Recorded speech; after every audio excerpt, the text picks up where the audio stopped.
Patrick was said before, I worked for the U.S. Treasury Department for 34 years. I spent 17 years here in Washington, D.C. So I had a wonderful career, but I was ready for something else, and so we decided that we would build a mini farm out in Washington State where we were from, so that our grandkids could have the opportunity to see what a farm was compared to living in the city. So we built this farm, and we joined a church locally, and so in that process, the pastor came to me and he said, Don, you're thinking about buying this property that's 17 acres, and it's a condemned, it was originally a poor farm. You know what a poor farm is? During the Depression, they had poor farms, and if you couldn't afford to live anywhere, it was really for the homeless, and so you could go there, and for work, you would have your room and board. So that's what it started out as, a poor farm. Then it was a tuberculosis hospital, and then it was a series of convalescent homes. So anyway, it was condemned, and our pastor said, well, let's go take a look at it. So a bunch of us, the deacons and him, went on a Sunday to view this place, and we had found out that it had already been sold.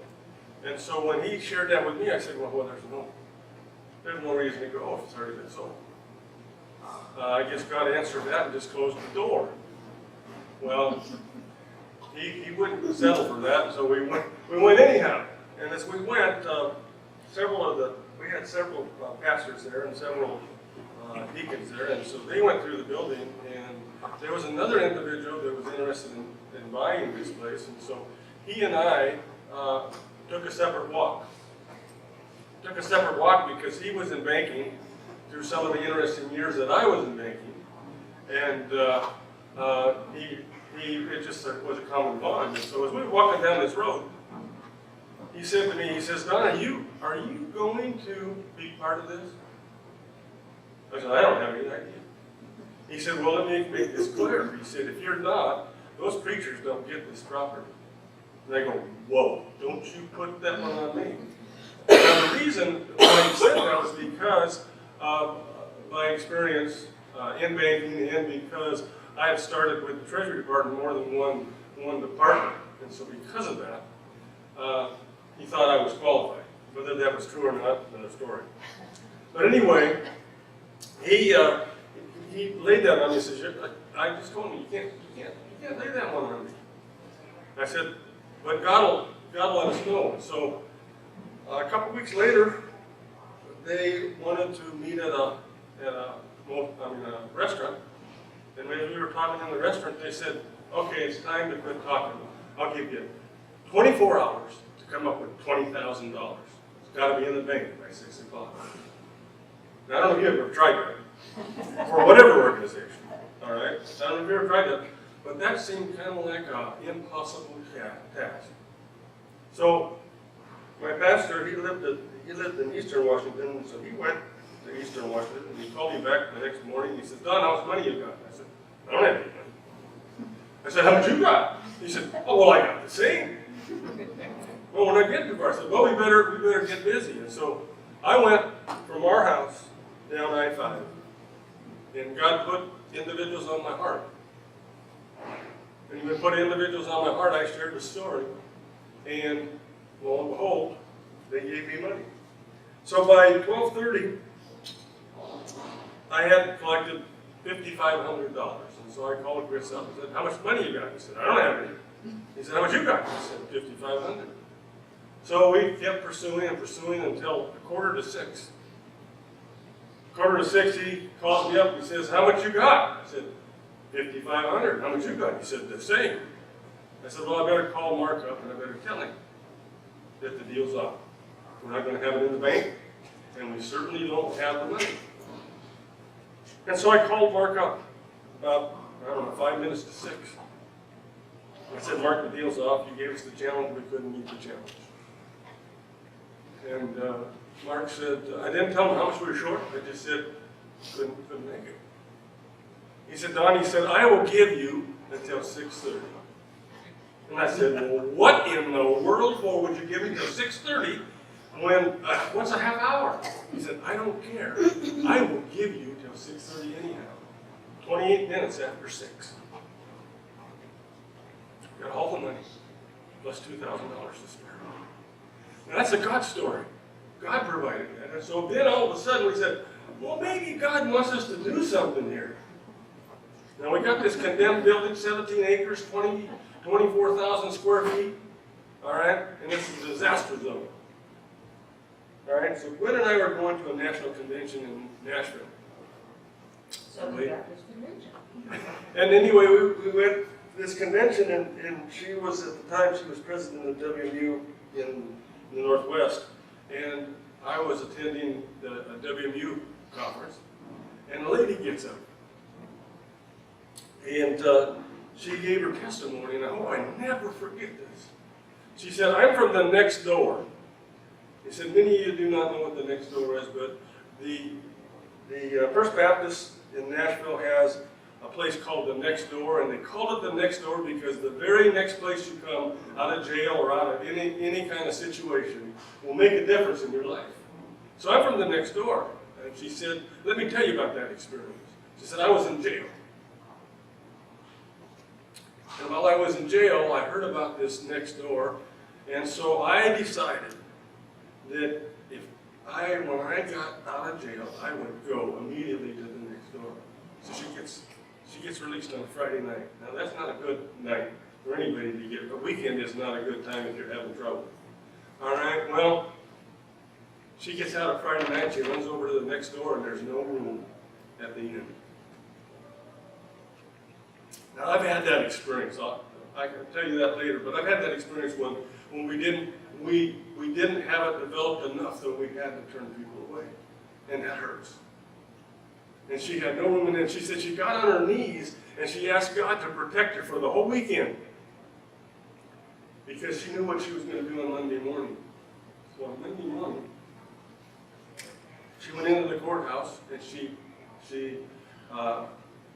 contacted her judge, and she said, Judge, I want you to throw me back in jail. He said, ain't no way. You paid your debt to society. There is no way we would throw you back in jail. She said, you don't understand. My name's on the list. I'm the next door. And the only way I can assure myself that I can make it is for you to throw me in jail. When they call my name, you release me. And he did it. Now, the good news out of that story is she not only went through the program, she's a brand new woman of God today. And that's the potential.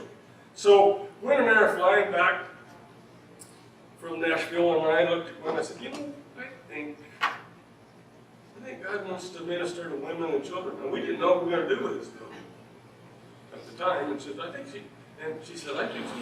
So anyway, I go back, and we had board meetings every Saturday. And so I go to the board meeting, and they said, sit down, Don, we've been praying and fasting, and we know what the Lord wants us to do with this building.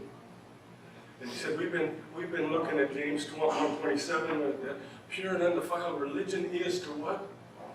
Service the widows and the orphans. And I said, praise God. And I told him the story about the next door. Well, that was our confirmation that that's what we were to do. Now, I can't describe what kind of disarray this. There was two buildings. There was the main building that had 20,000 square feet, and then there was what we call the Hope House, and it was the nurses' quarters, and it had 3,000 square feet. And we had to be able to save the zoning, we had to be able to get something there approved by the county as soon as possible, or we lost the zoning. All right, and the zoning was for multiple people in a common area, and so we began to share with people what we wanted to do, and we went to the highways and the byways, and people came from all over the four winds, and they came and they began to improve this Hope House. Within 45 days, we got it approved by the county, all right, for for occupancy for 15 people. Now,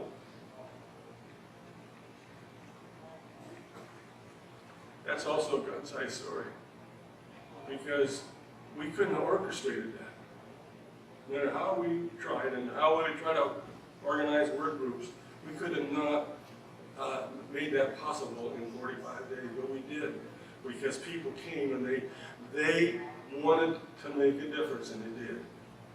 All right, so within that 45 days, then we go to the county to get our occupancy permit. And the planner says, well, I don't know how to do this. And we said, what do you mean? You do it all the time. He said, well, we always had a permit to start with, and there was a fee, and then we issued the occupancy permit. And one of our friends said, Fred, you didn't really think we'd make it, did you, the first 45 days? He said, absolutely not. And I never thought about you guys being successful, so I never thought about what I'd have to do to sign this document. And so Bob says, we'll just sign it. And he did. And that's how we started. So, I'm still not convinced, other than agreeing to be the chief financial officer of that organization. And I shared with him, I said, when I was working for the Treasury Department, and not bragging, but I was responsible more than once for millions of dollars. And you're asking me to start with zero. I said, I can do that, but I don't know how you're going to multiply zero. Okay? Well, it wasn't too long after that, they decided to make me the executive director. I go, whoa, I don't know if I'm called to be the executive director. So I went to a pastor's conference in Portland, Oregon, and anyway, during that conference, the Lord said, what are you waiting for? Who else is there? And then he shared with me, and I believe it today without any question, he shared with me that he had equipped me all these years, all the different experiences I had with the Treasury Department, and in churches, all those things for just that moment. Because we had a lot of business stuff we had to do, in addition to opening our doors. So we open our doors. Now, I know nothing. And Gwen knows, this is my wife Gwen, and you know, I want to make this perfectly clear. I could have never done it without her support. All right, we were a tag team. She handled the day-to-day operations when it involved the women, and I handled whatever else. I call myself the janitor because whatever else is what I got. Okay? Well, we know nothing about drugs and alcohol and women of abuse. But we know there's a whole bunch of them out there. And so we get our first person. And she comes in, I don't know where she got the information, but she got it from somewhere. And she comes in and she said, are you clean and sober? We asked that question. She said, oh yeah. Well, we're so smart. We don't know. We don't even have the tools to test. Okay? Okay, come on in. All right, well, we quickly found out that all of a sudden she started to get really, really sick. And we quickly found out that she was just starting to withdraw from heroin. So we take her to the hospital, and the hospital says, not here. We don't detox anybody in this hospital, and especially somebody on drugs. We won't do it. We might do it for alcohol because alcohol is a totally different story as far as detoxing, but not the drugs, because what we've discovered is we help them and they turn around and get well enough and then they're back at it again, and so it's just a revolving door. So, but they said, but if you will have the ladies stay with her in the hospital, we'll take care of her. Now, you don't think that's a God thing, all right? That's a God thing, okay? Because there is no way that we could have convinced the hospital to do that, but they did it. So anyhow, that was our first person. And then we had another individual that came on December of 2005, just before Christmas, and she said she needed to be in the program. And we took her in, and we quickly found out that she was one of the leading dealers in the Twin Cities. All right? So much so that on New Year's Day, which when they have a big celebration, you know, New Year's, big drug celebration, they didn't have any drugs in the town. They had to go actually import it from another town because she had that kind of an impact. All right? She's 10 and a half years clean and sober today. More than Is it? Okay. I thought she just emailed me no. But anyway, the point is she was on the street. She used drugs to manipulate people, and then she comes and she graduates, and then in that process she gets a job. And she's had that same job today, except she's manager of that area. All right, that's the change. All right. We have 4 pillars. We want her to be mentally well. Now, what do we find out so many times is street drugs are drugs to self-medicate. There's a bigger problem. So we want them mentally well, we want them physically well. One of the first things we discover is physically they're not well. And so there's a lot of doctrine going on, all right? And then we want them spiritually well. We know that only God can help us overcome an addiction. All right. Now, one of the first things that we got from many of the residents was, "How do you know? You've never been addicted to drugs." I said, "You know that every single Christian, every single person on this earth is suffering from addiction?" They said, "No way." I said, "Well, I don't know about you, but I've been addicted to sin." And I think if you go back and read the first book, you'll find out that other people, when they made their own decision against God, that was a sin. And it's hard not to sin. And He's the only one that can help us overcome that. Well, we've had others too, but I can remember that the beginning was pretty traumatic because we had $20,000 that the landlord had. All right? The first month comes due, and that's supposed to be a reserve. You know, most leases are supposed to be set aside. And I said, "Mark, take our first payment, $6,850 out of that $20,000. He never said a word. Second month comes by. I said, "Mark, take another $6,850 out." Never said a word. Third month comes by, same deal. Fourth month, now I'm shy. That $20,000 isn't going to make it. And I'm driving down the road, and I said, "God," this was in November, I said, "God, you know that in a few days, another payment is due, and we do not have the money. You've helped us pay all the other bills, but we do not have the money, the $6,850. And I said, "I don't know what we're going to do, but I don't believe you got us this far to have us quit now." And I hope I never forget this either. As I came to my office, and it wasn't anything glamorous. When I came to my office and I opened up the first envelope, you know what I saw? A check for $20,000. $20,000. All right, and at that time we hadn't received our 501c3.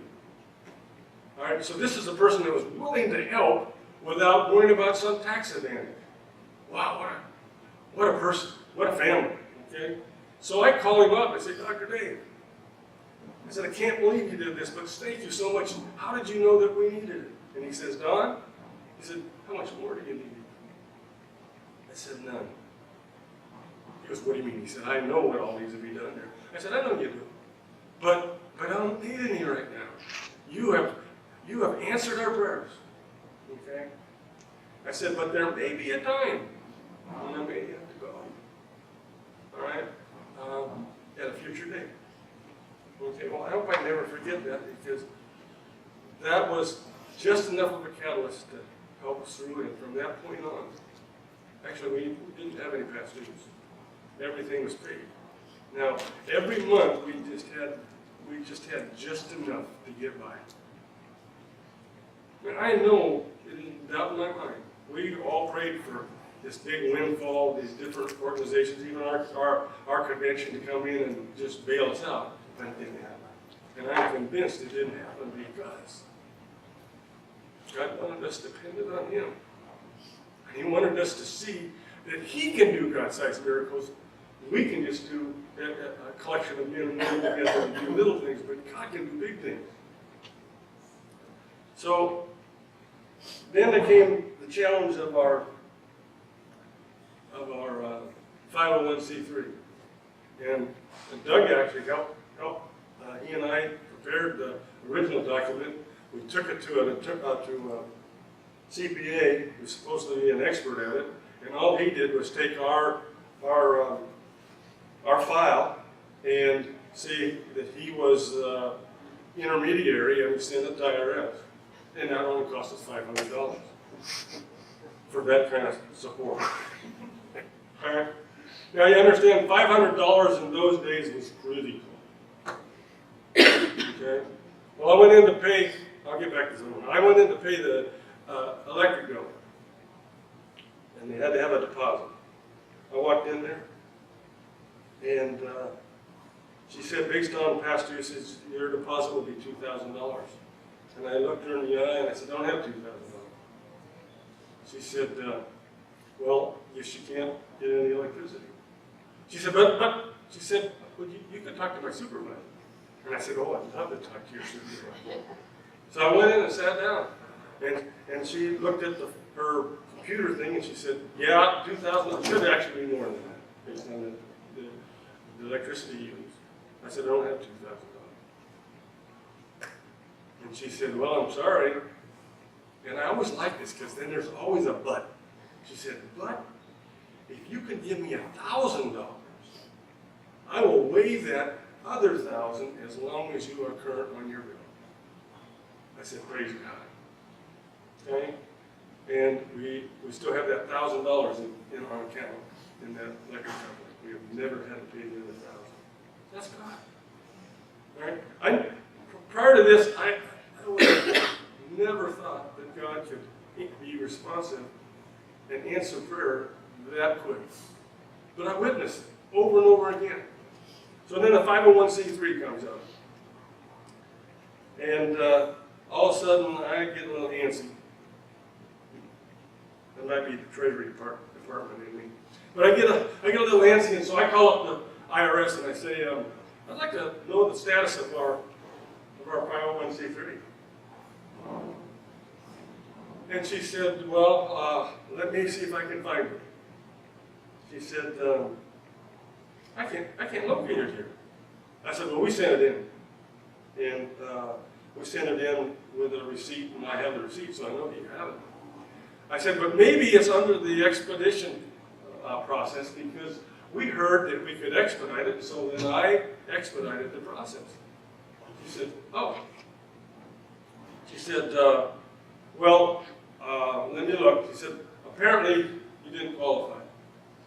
And I said, young lady, what do you mean I didn't qualify? She said, well, you didn't qualify according to this. I said, that can't be. I said, what's required to qualify? She started rattling them all out. And I said, I did that. It's included in there. It's included in there. And she said, but the one that everybody misses is a contingent grant. So I said, young lady, you tell me what a contingent grant is. And she goes, I said, let me tell you what a contingent grant is. Anybody with substantial worth that has agreed to give money to an entity dependent on, at some point, getting a 501c. I not only gave you one, I gave you two of them. She said, I better look at your file. Now, this is on Friday. Okay, now, if you know anything about Treasury, Friday, I got 5 minutes in them. It's on a Friday, okay? And so I get off the phone with her and I'm discouraged. And I'm walking in the parking lot and I said, God, what do I do? I don't know where we go from here. And I go to my Bible and it says, do not grow weary So I said, God, I don't know how you're going to do it, but wherever that file is, you put it right on top. 3 o'clock, Gloria called me back with shock. All right, 3 o'clock on Friday, she calls me. She says, Don, she said, guess what? She said, you qualify for the expedition process. I said, I know that, praise God. She said, but you don't know the second thing. And I said, what's that? She said, I bet you don't know where I found your file. Now, this is how good God is, and this is His infinite wisdom. She said, I went to the decline files, and in the middle of the files, I found your folder. And it was approved for the expedite process. And she said, so here's what I'm going to do. The next available agent, I will give this to you, to them. And if they don't call you back by next Wednesday, I will personally run this through myself. Well, on Tuesday, they called me. And within weeks, we had it. Where did I get the knowledge it was in the middle of the decline files? I didn't have that. Just on my heart, I wanted it to come on top. All right, and God provided it. There's not a doubt in my mind. All right, now there's many times in my life I did not have that kind of faith. In fact, prior to Safe Family Ministries, I did not have that faith. And I took part in those tests. I don't know if you guys have taken those tests. All right, and faith didn't come about it. All right, but He's the same God then as He is now. And He says, anything that you ask according to my will, He'll do. And I'm learning that over and over and over again. Well, one of the things we have to deal with in the financials, we have to deal with all the court issues. And everybody comes with tons of court issues. Most of them, there's a bunch of them that are custody, and then there's a bunch of them driving under suspended, drunken driving, whatever, or under the influence of drugs. But all kinds of problems. So we go to our very first court, and we get in there. It was a custody case, and of course, most of us knew nothing. Well, nothing's probably pretty accurate. We didn't know a lot about family court. So we go in there, and the first thing the judge says is, I want you to know that there's no faith, no room for faith in my courtroom. Whoa. Well, no, they didn't know us from Adam. We hadn't been in business very long, all right? And so many people have come to him before under a faith-based operation, and it didn't pan out, okay? So I understood that. Well, over the years,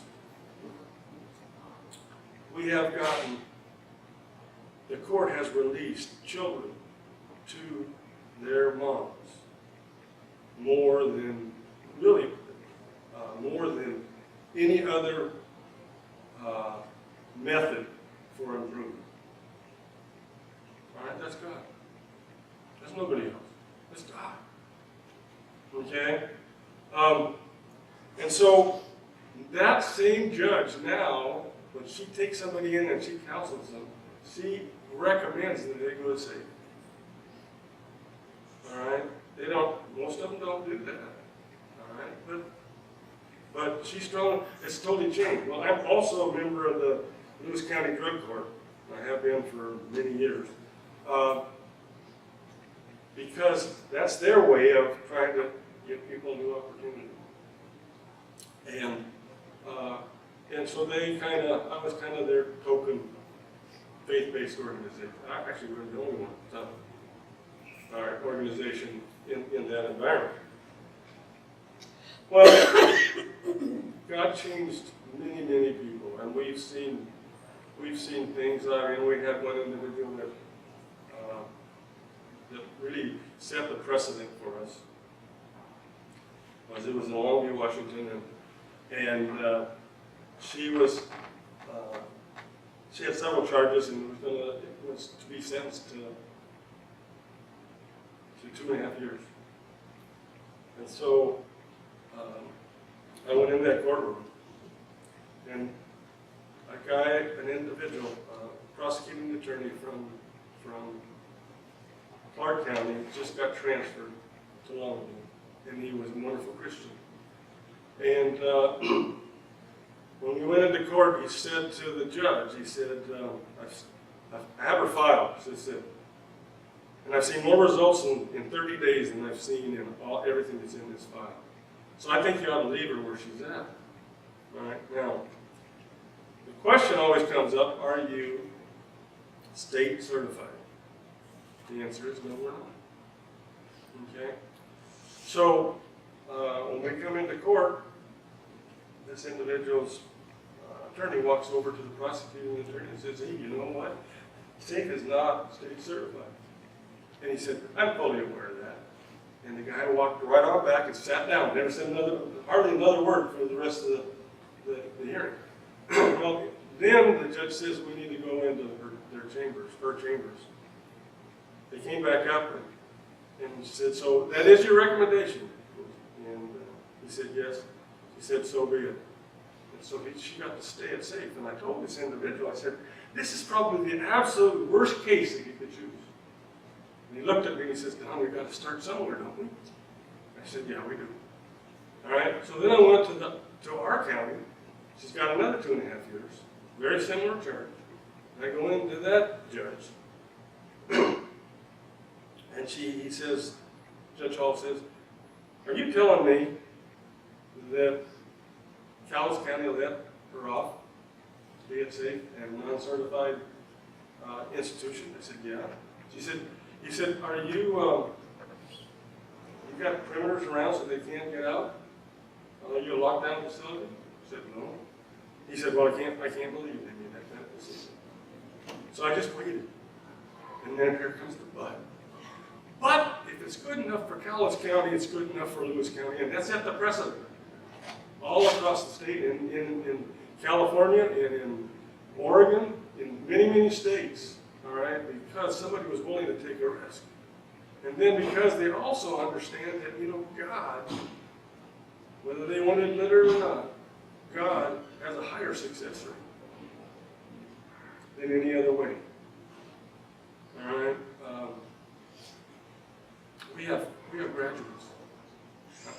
We have graduates that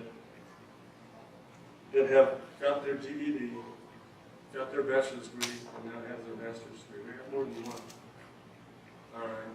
We have restored families. We have families that were broken up. Whole families were broken up and now reunited. Right? That's God.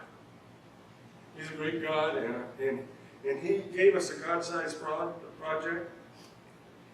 And I'm so glad that He was in charge.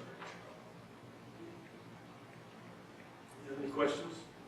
Well, before you, real quick, that 20,000 square foot building, if the roof was leaking, the walls were falling down, is functional today. Again, not because suddenly money flew out of anywhere, but because God kept providing people and resources when they needed. Can I say one more thing? I can't, you know, when God's at work, it's pretty hard shutting down. All right, we had a lease, and the lease had an option to buy. That went up $150,000 a year. I don't know about you, but that's significant money to me. And so in the third year, it was at $1,250,000 to buy the facility. Remember, it was condemned when we got it, to buy the facility. And so we got the board together and I said, we need to make a decision here. We can walk away from this lease and it will cost us nothing. All right? But if we decide to buy it and we seek a mortgage, then we are committed. All right? Because we do not want to embarrass God. So what's your pleasure? And 100% of the board said, let's buy. So I used to deliver the check to Mark every single month. And we decided we'd order up an appraisal. We ordered up the appraisal. And it came out at $925,000. So I took it to Mark. I said, Mark, here's the appraisal. And I said, I want you to read this appraisal. He said, I don't care to read the appraisal. All I want to know is, how much is it? I said, it's $925,000. And he goes, he said, read my lips, you'll never get it for $925,000. I said, I want you to read it. I have read many of them in my career. And I think this is actually pretty good. In fact, if it was up to me, it'd even be lower. based on what I know. I said, but you need to read it. Well, it took me at least 2 months to get him to read it. Finally, he reads it, and he comes to my office, and he takes the appraisal, and he throws it across my, I don't have a big desk, but he throws it across my desk. And he said, Don, you had that appraiser cook the appraisal, lowball. And he's still standing, and I'm sitting, and I said, Mark, after 34 years with the U.S. Treasury Department, the last thing I would ever do, especially in banking, would have somebody cook an appraisal. So sit down. And he did. Then he started talking about, there's no way you're going to get this for $925,000. I said, Mark, don't you pride yourself in being a Christian capitalist? He said, yeah. I said, where did you read that book? What do you mean? I said, well, it's either greed or extortion or usury. Which one are you? Whoa. And then he started talking about his different business deals, and I said, here's another issue. I said, you think it's your money. I said, when I was 24 years old, I quickly found out it wasn't my money, it all belongs to him. All belongs to him, and how we use it, all right, or how we use it gives glory to God. And so I said, you figure that out. You figure that out, and you invest with that in mind. It'll change your whole business life.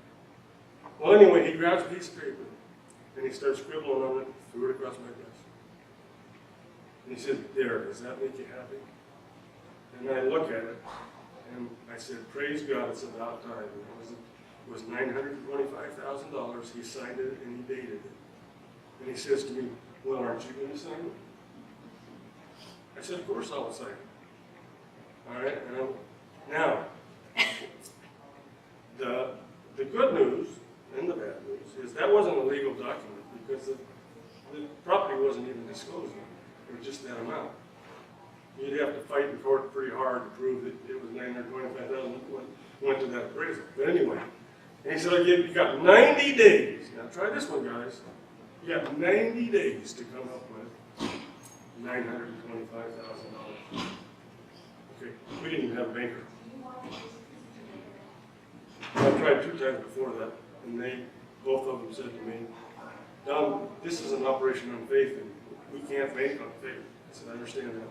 And if I was in your position, I wouldn't give us the loan either.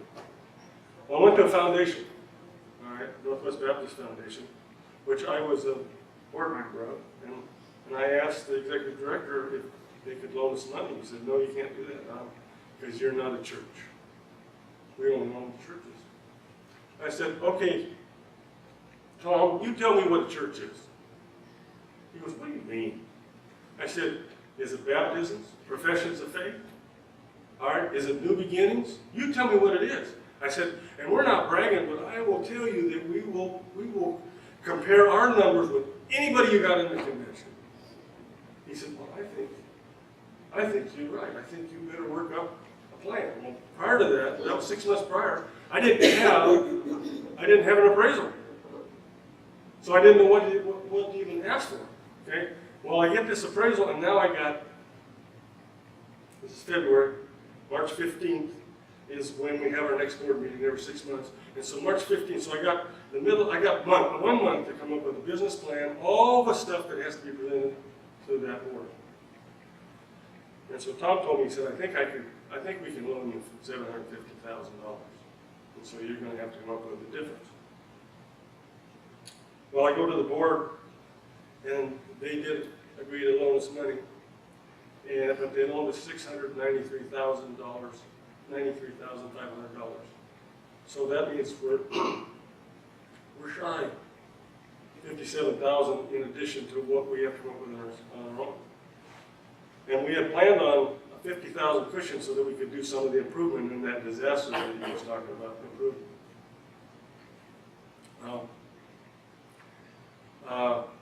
I had to go to the board, and I had to confess. I said, we're so grateful that you are willing to loan us the money. And so please do not think that we are not grateful for it, because we are. It's just that we have to then come up with a lot more money on our own. So, March 15th, May 1st is when we have to have all this done. So I go back to the board and I said, well, you gotta come up with $250,000. I don't know how we're gonna collect it, but we gotta come up with $250,000. And the board said, well, I don't know how we're gonna do it.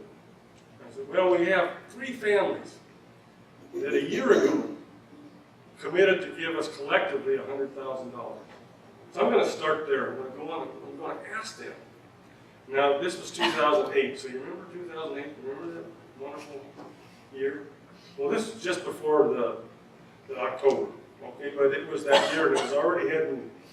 So I go to the 3 families, and I prayed before I went. I said, God, just please allow them to honor the commitment. And they did. So I go back to the board and said, now we got 100,000. Now we just need 150,000.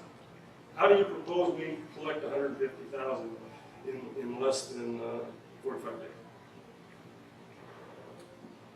One guy, I don't know who brought it up, says, well, how about if we went to 150 organizations, 150 churches, 150 individuals, and each give $1,000, we could collect that 150,000 in no time.